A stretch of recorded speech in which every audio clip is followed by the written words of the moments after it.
રાજુલાના પૂર્વ ધારાસભ્ય શ્રી અમરેશભાઈ ડેરનો આજે જન્મદિવસ હોય ત્યારે ખાંભા તાલુકા, રાજુલા તાલુકો, જાફરાબાદ તાલુકો ત્રિવિધ કાર્યક્રમ હોય ત્યારે ખાંભા નજીક આવેલ હનુમાનગાળા તરીકે ઓળખાતું પવિત્ર ધામ હનુમાનજીના સાનિધ્યમાં એક શાનદાર આયોજન કરવામાં આવ્યું હતું। ત્યારે રસ્તાનું લોકાર્પણ, બ્લડ ડોનેશન કેમ્પ, હનુમાન દાદાનો લોટ રાખીને જન્મદિવસની ઉજવણી કરવામાં આવી હતી। જન્મદિવસની ઉજવણીમાં આજુબાજુના વિસ્તારના સંતો, મહંતો, મિત્ર વર્તુળ, રાજકીય આગેવાનો, સામાજિક આગેવાનો, કાર્યકર્તાઓ રહ્યા હતા। હાજર આંતકે શ્રી અમરેશભાઈ ડેરે તમામ લોકોનું હૃદયથી આભાર વ્યક્ત કર્યો હતો। ઇરફાન ગોરી, ભારત લાઈવ ન્યૂઝ, રાજુલા। મગન બાપા ઉપસ્થિત અમારા તાલુકા ભાજપના પ્રમુખ માનનીય શ્રી જીતુભાઈ, અમારા તાલુકા પંચાયતના માનનીય પ્રમુખ શ્રી ઘનશ્યામભાઈ હિલોપરા, ઉપસ્થિત આપણા પરેશભાઈના પપ્પા એવા રાજુભાઈ, ઉપસ્થિત ભરતભાઈ, જે સારી સંસ્થા આપણે ધારી મુકામે ચલાવે છે, અરવિંદભાઈ, અમારા રેવાય મુસળ મનસુખભાઈ, બે વાર એને કીધું ભાઈ મનસુખભાઈ જ્યાંની મનસુખભાઈ મુસળ કયો આગળ ઉભા થાય તરત એવા મનસુખભાઈ ઉપસ્થિત ગામના તમામ આગેવાનો, વડીલો અને મિત્રો અને મંદિરના રામજી મંદિરના પૂજારી માની પૂજા કરતા જે મોહનશ્રી અને ઉપસ્થિત ગામના બધા મિત્રો, આજે એવો પ્રસંગ છે કે ગામનો દીકરો ખૂબ ભણીને જીપીએસ પાસ કરી છે। જીપીએસ પાસ કરવી કે જેમ તેમ નથી, નાની મોટીના ખેલ નથી। જીપીએસ પાસ કરવી વિદ્યાર્થીઓ જે ભણતા હોય ને પૂછજો કે આપણે એસએસસી અને 12માની પરીક્ષા જો આપવાની હોય ને એમાં પાસ થવું, જો એમાં એટલું અઘરું હોય તો જીપીસી પાસ કરીને ક્લાસ 2 ઓફિસર તરીકે આપણી પાસે સામે ઊભા છે। આવા પરેશભાઈને ખૂબ અભિનંદન આપી।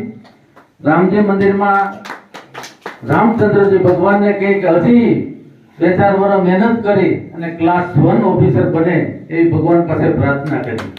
ગામ સમજ આજે આપણું ગામ દાન મહારાજનું ગામ છે, ત્યારે આપણે સૌ પ્રાર્થના દાન મહારાજને પણ કરીએ કે આપણો ગામનો દીકરો 5 વર્ષ પછી આપણે ક્લાસ 1 ઓફિસર તરીકે આપણા ગામમાં આવે ને આપણે એનું બધા સાથે મળીને સન્માન કરીએ।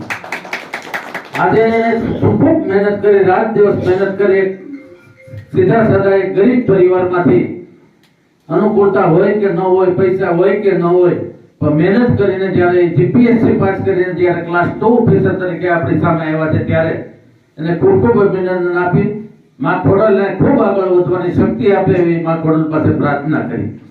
આજે આપણે સૌ ઉપસ્થિત થયા છીએ ત્યારે એના પરિવારને પણ ખૂબ અભિનંદન આપીએ અને એને જે ક્લાસ 2 ઓફિસર તરીકે આપણી વચ્ચે જ્યારે આવ્યા છે ત્યારે એના પરિવારનું ગૌરવ વધાર્યું છે, ગામનું ગૌરવ વધાર્યું છે, તાલુકાનું ગૌરવ વધાર્યું છે અને જિલ્લાનું ગૌરવ વધાર્યું છે। ત્યારે માનનીય પરેશભાઈને ખૂબ અભિનંદન આપું છું કે તમે હજી પણ આગળ વધી ક્લાસ 1 અધિકારી તરીકે આવી અને અમને સૌને મળીને અમારું પણ ગૌરવ વધારો એવા તમને ખૂબ અભિનંદન અમે આપીએ છીએ।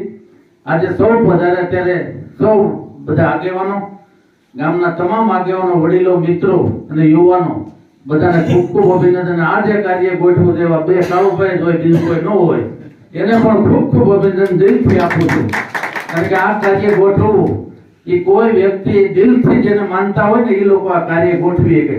કારણ કે અમને ખબર છે જીપીએસસી નહીં પણ આરપીએસસી બાદ જે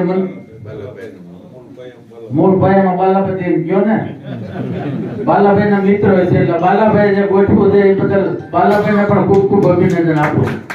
કારણ કે બાલાભાઈને અમે રોજ મળીએ પણ હું હમણાં 2-3 દિવસ દોડાદોડીમાં બહુ હતો એટલે કઈ મળ્યો નથી, આમંત્રણ વાયા આવ્યું છે સમજે, એટલે બાલાભાઈને પણ ખૂબ અભિનંદન। મગન બાપા એ વડીલ આપણા જે બેઠા છે એને પણ ખૂબ અભિનંદન।